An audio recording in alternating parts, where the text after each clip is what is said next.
Bismillahirrahmanirrahim. Assalamualaikum warahmatullahi wabarakatuh. Alhamdulillah rabbil alamin. Kebanyakan puji syukur kepada Allah yang mana pada kesempatan ini kami nama My Hapri nomor absen 13 akan mempresentasikan karya tulis ilmiah berupa buku dalam rangka untuk menyiapkan tugas materi karya tulis ilmiah berupa buku. Itu kami akan mempresentasikan bagaimana cara menyusun sebuah buku.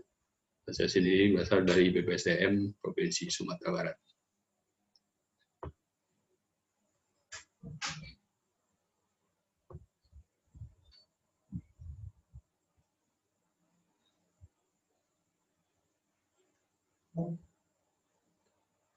Baiklah, jadi karya berupa buku ini memiliki judul Model Pembelajaran Berpikir Kreatif Aparatur oleh My Hapri, Widya Suara Madya, BPSDM Provinsi Sumatera Barat. Nah, adapun dalam buku ini, dalam kata pengantar, ya isinya, pada dasarnya setiap individu secara global memiliki kemampuan berpikir kreatif, namun masih bersifat masif, namun bersifat potensial. Kemampuan berpikir kreatif merupakan salah satu persoalan yang sering dibahas dalam berbagai ranah ilmu pengetahuan. Berpikir kreatif sebagai kemampuan berdasarkan data atau informasi yang tersedia untuk menemukan banyak kemungkinan jawaban terhadap masalah dan keragaman jawaban. Kombinasi dari berpikir logis, berpikir divergent, keaslian menghasilkan suatu produk yang kompleks dan mensintesis ide-ide baru dan menghasilkan produk baru. Nah, buku ini nantinya dapat memberikan inspirasi bagi pembaca dalam menerapkan pada lembaga diklat, sekolah, dan swasta lainnya. Nah, pada kita tinjau babnya, pada bab 1 ini kami akan menjelaskan mengapa pentingnya berpikir kreatif. Bab ini juga sebagai pengantar atau pendahuluan yang menjelaskan secara global pengertian berpikir kreatif, manfaatnya seperti apa, perlu berpikir kreatif, memberikan makna berpikir kreatif, sangat diperlukan dalam menyiapkan perubahan masa depan, dan beserta fenomena yang terjadi pada saat ini.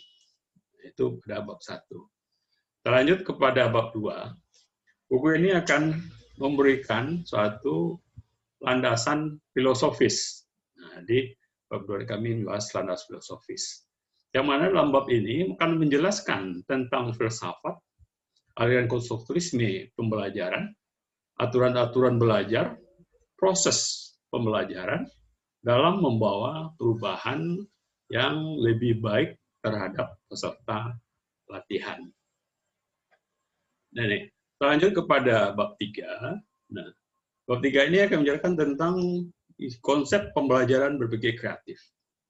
Ini nanti akan kami jelaskan bagaimana proses belajar sesuai dengan kaidah-kaidah belajar berpikir kreatif, membuat kerangka pengertian baru dan komponen pembelajaran ya beserta strateginya pembelajaran dan juga teknik pembelajaran berpikir kreatif.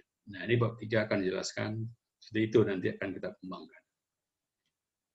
Nah, selanjutnya pada bab 4, bahwasa hakikat pembelajaran berpikir kreatif.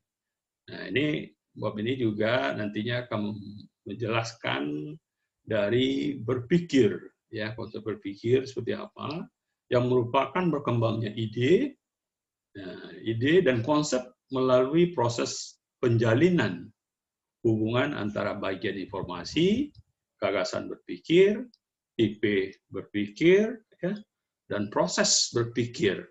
Nah, juga melalui pemecahan masalah berpikir analitis.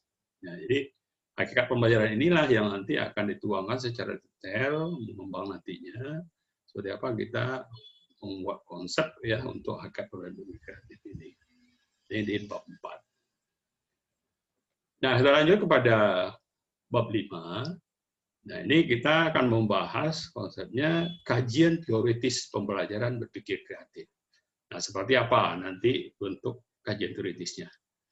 Nah, untuk itu kami coba menjelaskannya dalam bab ini, akan menerangkan teori-teori belajar, ya, dan tentu berkaitan dengan kreativitas. Jadi itu belajar kreativitas itu yang harus kita pelajari. Dilengkapi dengan keunggulan dan kelemahannya.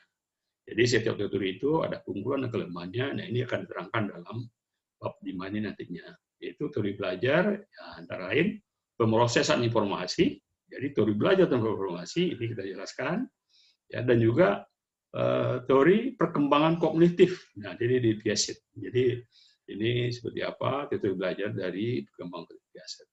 Dan juga pembelajaran pemecahan masalah. Nah, ini juga hal-hal yang berhubungan dengan pembelajaran berpikir kreatif. Dan juga pembelajaran bermakna. Nah, ini seperti apa bermakna yang diharapkan nanti. Terus kita buatkan keunggulannya apa, kelemahannya apa. Dan juga pembelajaran yang kontekstual dan pembelajaran individual. Nah, inilah beberapa, ya, teori-teori yang akan mendukung pembelajaran berpikir kreatif yang nantinya akan kita bahas dari dalam buku ini. Nah, ini. Dan selanjutnya kepada bab 6. Nah, ini kita bicarakan tentang pembelajaran berpikir kreatif dari model Trevinger. Jadi kita ambil satu konsep Trevinger, ya. Nah, ini dalam bab ini nanti akan menjelaskan, ya, model Trevinger itu dapat dipedomani sebagai konsep dasar. Jadi kami bergeraknya untuk mengembangkan berbagai kreatif aparatur itu adalah berdasarkan dikembangkan dari model Trevinger. Oleh perubahan baru, nah ini kita kombinasikan dengan perubahan baru sesuai dengan kondisi masa depan yang visioner. Dan nanti diintegrasikan dengan ke dalam tahapan penyusunan, perencanaan, penganggaran. Dan juga dilengkapi dengan contoh-contoh kasusnya. Jadi dalam bab ini akan dikupas secara jelas, ya, di mana model Trevinger itu kita kembangkan, ya, yang visioner, itu melalui kasusnya seperti apa. Nah, kita lanjut kepada bab 7, ini pengembangan model pembelajaran berpikir kreatif. Nah, bagaimana kita mengembangkan, ya, konsep-konsep pembelajaran kreatif tadi dari Trevinger. Nah, ini akan menjelaskan modelnya tentang berpikir kreatif yang konseptual.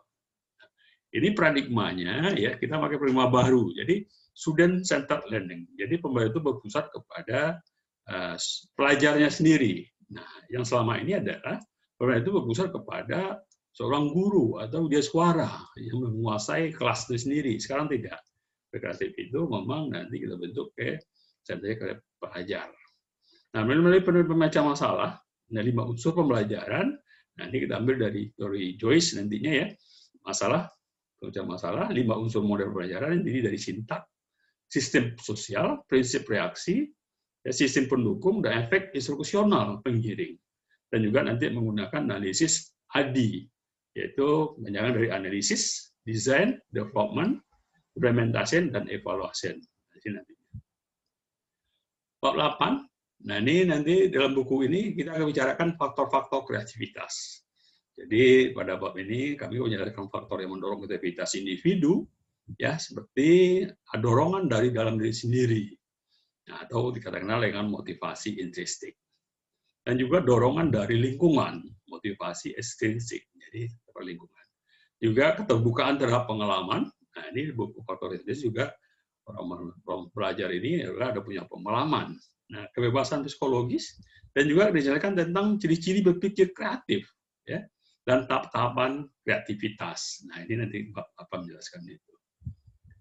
Bab 9, kegiatan pembelajaran berpikir kreatif. Nah, bab ini menjelaskan bagaimana kita menyusun kegiatan belajar berpikir kreatif.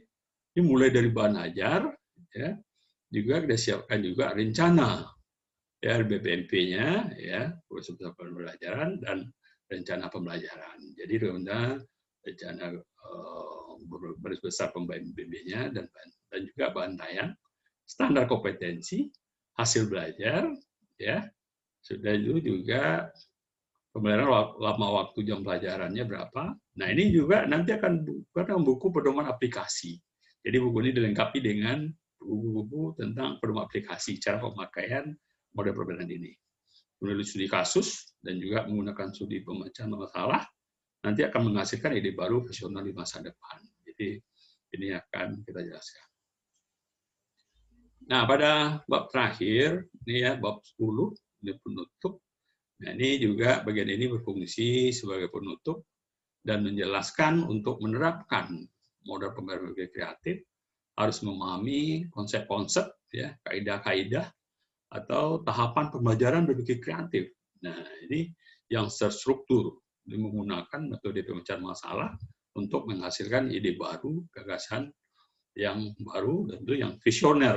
Nah, jadi memang buku ini nanti diperuntukkan harus paham betul kaidah-kaidah apa berpikir kreatif, karena ini sangat terstruktur betul dia. Nah, ini yang kita harapkan.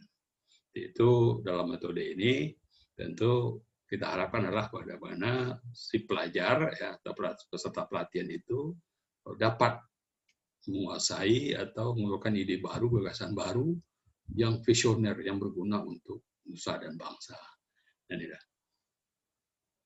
Nah, untuk itu dalam buku ini juga kita lengkapi dengan daftar pustaka, ya, daftar pustaka tentu yang mendukung konsep-konsep teori belajar, ya, tentang juga konsep kreatif, ya, tentang psikologisnya.